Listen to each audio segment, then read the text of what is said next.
Section 3.2 on logarithmic functions. So a logarithmic function is the inverse of an exponential function. So in logarithmic form, you would read this equation log base b of x equals y. And this means the same thing as b to the y power equals x. There are times that logarithmic form is easier for us to solve and work with, and there are other times that exponential form is easier. So we need to know how to convert between the two. So if I want to convert the logarithmic form into exponential, here's the rule that I use. I always draw a loop starting at the base, around the equal sign, and back to the bigger base. So this means b raised to the y power equals x. You can do the same thing if you're going from exponential form to logarithmic. Draw the loop again, always starting at the base, around the equal sign, and back to the exponent. This time I'm going to add a log in front. So it would be log base b of x equals y. Okay, when you're looking at the graph of logarithmic functions, since they are the inverse of exponential, this time they will have a vertical asymptote but no horizontal asymptote, and they're going to be increasingly getting bigger from left to right or increasingly or decreasingly getting smaller from left to right. So let's look at the graph of 2 times log of x minus 3.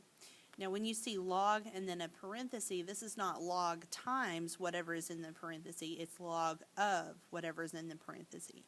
Logs and natural logs are functions of themselves.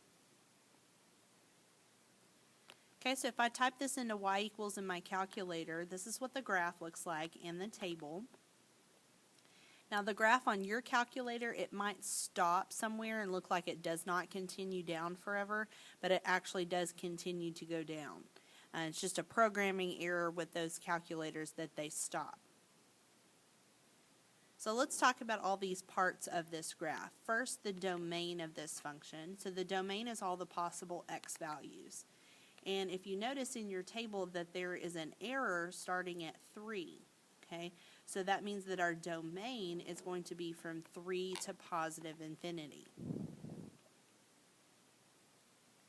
For the range, from the bottom to the top, this function is going to go from negative infinity to positive infinity.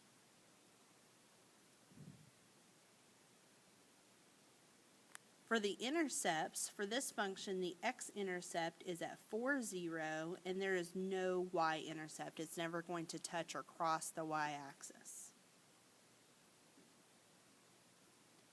For the asymptotes, like I said earlier, there's not going to be a horizontal asymptote, but there is a vertical asymptote, and that's wherever you see the first or last error in your table. So the last error is at 3, that's where our vertical asymptote is, so that would be at x equals 3. The end behavior for this function, as we're going to the left of this function, it's never going to get to negative infinity. So we're not going to say as x approaches negative infinity, it doesn't. So as x approaches 3, then f of x approaches negative infinity. And then from the right-hand side, as x approaches positive infinity, f of x approaches positive infinity. This function is increasing from left to right, and it starts increasing at 3 to positive infinity. So you start to see that some of these numbers have something to do with each other. The domain, the asymptote, the end behavior, the increasing, all have that 3 value in there because it's a very important part of this function. Okay, now we're going to look at properties of logs and properties of natural logs. All of these properties on the left-hand side are the logarithmic form, and on the right is the exponential form, so you can see why these properties are true. So log base a of 1 is equal to 0. Log base a of a is equal to 1. Log base a of a to the x power equals x.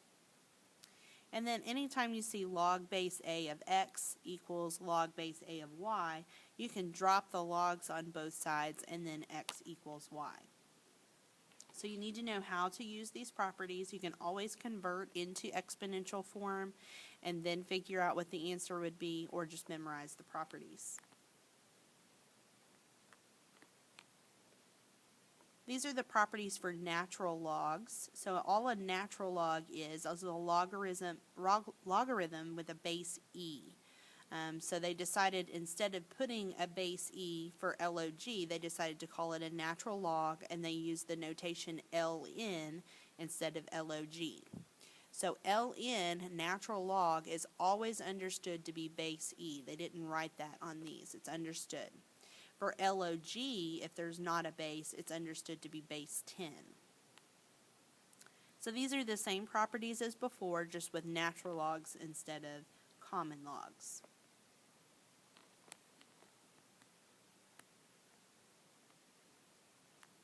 Okay, so let's look at some examples, and for each of these examples I'm going to rewrite them in exponential notation so that you can see why the answer is true.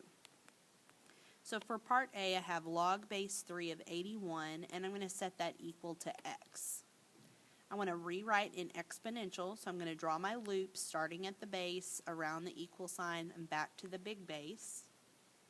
So this is the same as writing 3 to the x equals 81.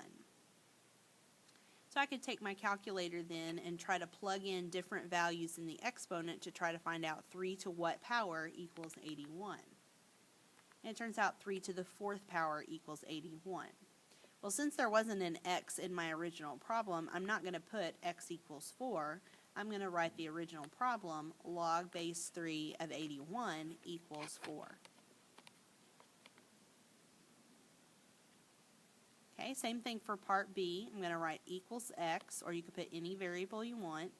I'm going to rewrite in exponential, so 7 to the x power equals 1 over 49. So I'm trying to figure out 7 to what power is going to equal 1 over 49. Well, I know 7 squared is equal to 49, and anytime you see a number in a fraction with a 1 on top, then that just means it had a negative exponent. So this would be raised to the negative 2 power. So again, I'm going to go back to the original problem. Log base 7 of 1 over 49 equals negative 2.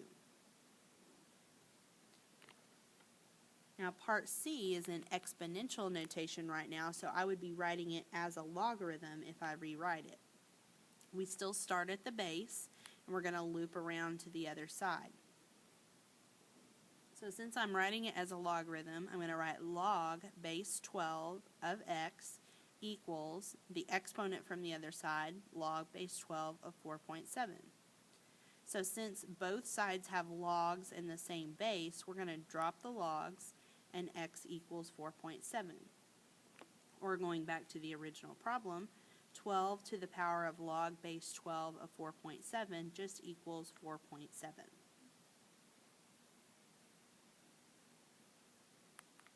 Okay, now we're going to do the same thing with natural logs this time. So natural logs are base e. So on part A, I'm going to write equals x, and I put my base e there. I'm going to rewrite this as an exponential. So this would be e to the x power equals e to the 0.73 power. So then since the bases are the same on both sides, I can drop the base, and x equals 0.73. Or going back to the original problem, natural log of e raised to the 0.73 power equals 0.73.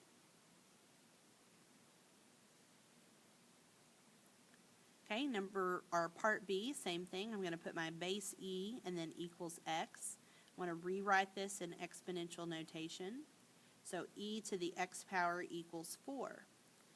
Well, this one's a little bit more difficult because e is 2.718281828 continuing, and I would have to raise it to some power to equal the whole number 4. And since my brain doesn't work that way, it can't take decimals and figure out what the exponent should be to equal a whole number. So in this case, I would suggest typing this in the calculator. So you can type natural log of 4, and then we would round that to 2 or 3 decimal places. So I rounded to 1.39. Okay, On the last example, this is in exponential notation, so I want to rewrite it as a logarithm. So since it's base e, we use natural logs, and I'm going to write the natural log base e of x equals the natural log of 6. And again, both sides are natural log base e, so those will cancel on both sides. X equals 6. So then back to my original problem, e to the natural log of 6 equals 6.